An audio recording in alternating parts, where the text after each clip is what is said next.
شما إسرائيل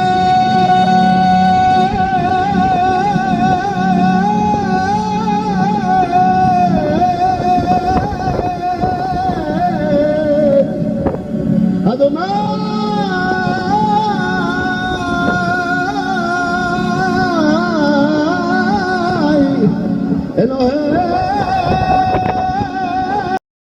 ইসরায়েলের ইতিহাস দ্বিতীয় পর্ব। আর এই আলোচনায় আমরা যথারীতি বিভিন্ন বইপত্রের সাহায্য নিয়েছি এবং ঐতিহাসিক তথ্যের সাহায্য নিয়েছি। ধর্মর ভিত্তিতে যাচাই না করে ইতিহাসের ভিত্তিতে আমরা বিষয়গুলো বোঝার চেষ্টা করছি।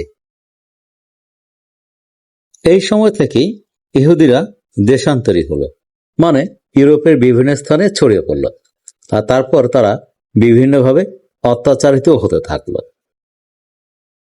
1880 সালের দিকে ইহুদিরা বিভিন্ন স্থান থেকে অটোমান নিয়ন্ত্রিত প্যালেস্টাইনে ফিরতে থাকলো।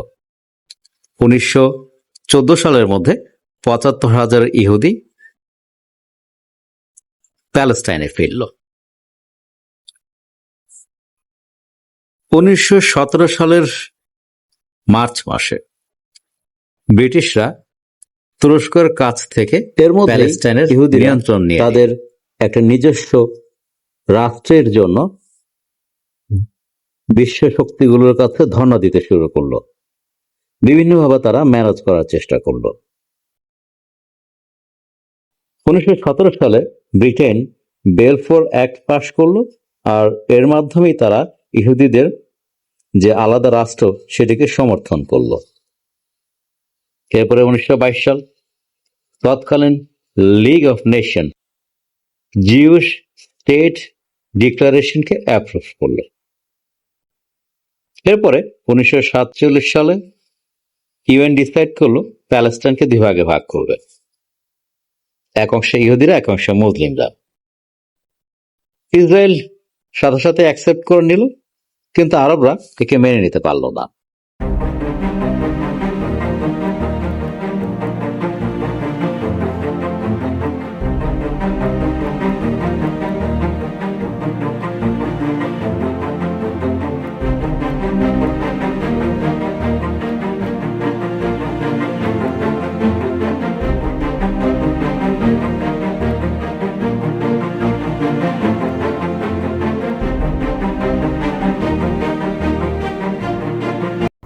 তাহলে ঘটনাটা কি দাঁড়ালো?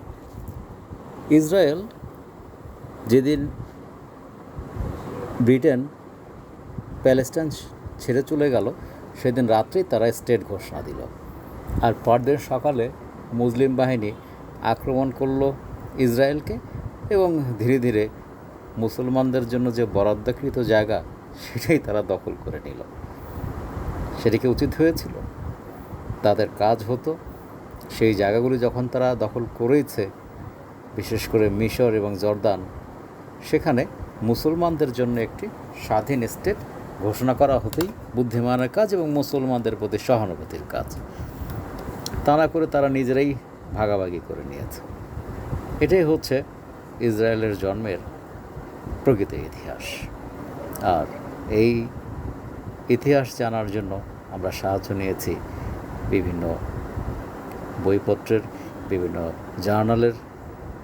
আশা করি আমরা আপনাদের সত্য জানতে সাহায্য করেছি। পরবর্তীতে আরব এবং ইসরায়েলের মধ্যে আরও অনেক যুদ্ধ হয়েছে, সেগুলি পরের ঘটনা। আজকের জন্য এই পর্যন্তই। আশা করি আপনাদের সাথে আবার দেখা হবে।